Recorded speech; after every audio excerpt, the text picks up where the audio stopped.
কবি নজরুল ইসলামের একটা কথা ছিল কিংবা একটা লেখা এরকম ছিল, আমি জানি চিরজীবন আমাকে কাটতে হবে, কারণ আমি যে তোমাকে চেয়েছি।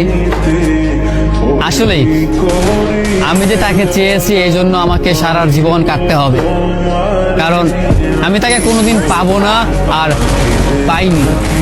পাইনি বলে আমার কান্না করতে হয়। তাকে আমি প্রচন্ড ভালোবাসি বলেই আমার কান্নাটা আসে, তাকে আমি আমার করে পাইনি বলেই আমার কষ্টটা হয়। কবি নজরুল ইসলামের লেখাটা খুব দারুণ ছিল। আসলেই তাকে পাইনি বলে আমাকে সারা জীবন কান্না করতে হবে।